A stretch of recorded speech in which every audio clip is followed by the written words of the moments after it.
Hello, it's Hushi again, and I am here to talk extemporaneously as I do in these Hushi Talks videos. I guess I don't have to do that intro anymore since I've done over a dozen videos and they're all, extemporaneous.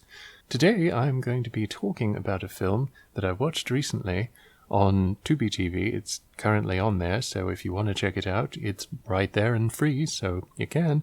It's called The Happiness of the Katakuris, or Katakurike no Koufuku.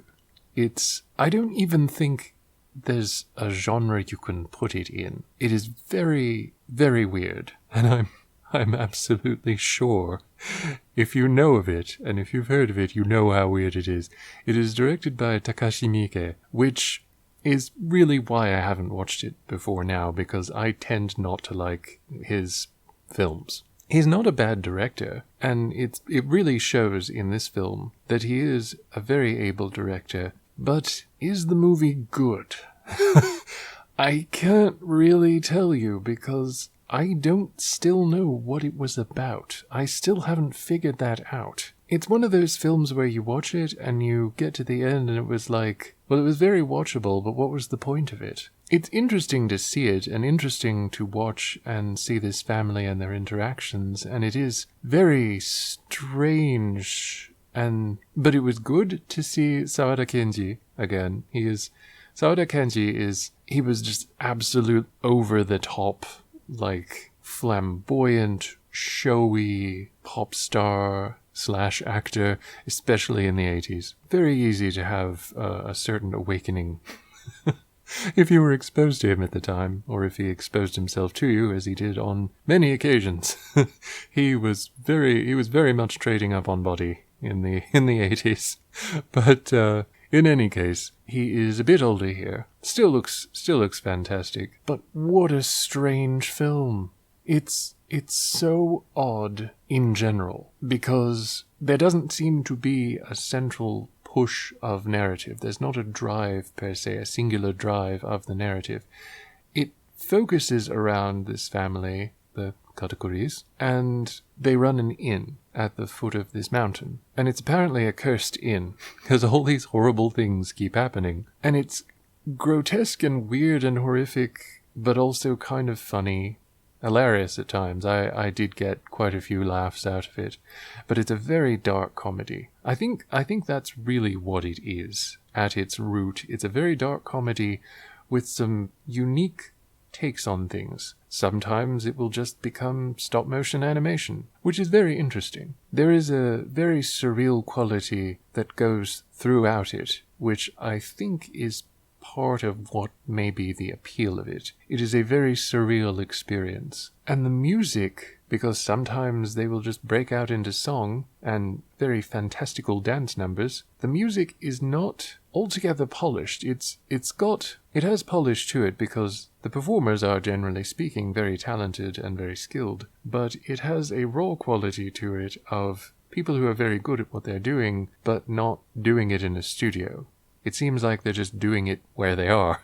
So it seems very real when they're breaking out in song. Like, it sounds like something that someone very good at doing something would do when they have to put on an impromptu performance and dance and all this other stuff. It's very strange to watch, but it also has a very human warmth at the center of it, and it muses a bit on life, which I think is interesting, and it brings up a few interesting things that made me think. I think that in many ways it's light enough so that the very heavy elements don't get too heavy. Even a twist that occurs basically right at the end, it's not too heavy because the rest of the film hasn't been heavy, and there is a certain lightness associated with it that I think is very good. Overall, I enjoyed it, which is remarkable for a Takashi Miike film. I actually despised him for some time for some of the films of his that I have watched and just absolutely hated. Like, I could not stand his... It's called Yokai Daisenso, the Yokai Great War. And in that, you expect it to be kind of a remake or even a reimagining of the original, which was made in the 60s, and it was brilliant. It was released as, I believe, Yokai Monsters Spook Warfare on DVD some years ago. But it was a great film. If you can find it, I totally recommend it. His remake, however, was just awful. It was nothing like the original. No elements of the story were even similar. And I was overall just horribly disappointed. He made a bunch of other films where I was just really disappointed. They just weren't very good, in my opinion. He made one about samurai gay hijinks that I thought was fucking awful. But he is an able director, and it really takes a certain degree of skill and talent to take something like The Happiness of the Katakuris and make it even watchable. But there are these moments where the family, as odd as they are, really, they work. They feel like they are a real family. You can tell that they care for each other in the things that they do and the way that they do them. And it's very easy to forget that as they start the film and end it, I think it's supposed to be the little girl narrating. So I don't know if we're supposed to believe that she's seeing all these strange, wacky happenings, and that's just her perception, or it's something else completely, because she's not in a lot of the scenes. So you don't know if she is the strange, whimsical narrator or not, really. And it starts off with a scene completely unrelated that's never tied into anything else. There's a lot of that throughout, though. It's a lot of stuff where things happen, but they're not necessarily related to anything else that happens. And so in that way, it's kind of like a slice of life. It's just a very weird, surreal slice of life. You end up feeling a lot for the family, and you end up, or at least I ended up rather liking most of them. I felt like they were identifiable, it was interesting, and generally fun to spend time with them. That said, it's also a very Japanese film, I feel like. But it's the kind of very Japanese film that also feels like a lot of very American indie films. It's so distinctive and different, and it's such a completely surreal experience that that's the only way I can really describe it. It's just very, very odd. But you do see the authenticity of emotion in all of the performers. They are very good actors. All of the actors in it are genuinely good. And I can't help but give Takashi a bit of credit for being a strong enough director to make this bizarre acid trip of a script have an actual heart, which it really does. So it's something worth watching if you're willing to spend nearly 2 hours in a bizarre, almost hallucinogenic world. It feels like you are watching or experiencing a hallucination because things happen and they don't necessarily affect anything else. Sometimes things happen and they're just done with. It's like watching day-to-day life of people who have a very surreal, weird life. It's a bizarre sort of window into a genuinely warm family that cares about each other and does it in strange ways. I remember, perhaps most of all, the mother, who really cares about her husband, is having a conversation, I believe, with her daughter, and they're just sort of joking about something, and she was saying that if the mother put poison in her food, the father would just eat it anyway, and she says, yeah, he would be pretty easy to kill, and they laugh about it. But the way that they deliver it, the way that they talk about it, is an affectionate sort of thing, which makes it just makes it even more surreal, because you're talking about that, but it has the ring of truth, because sometimes you would say something like that.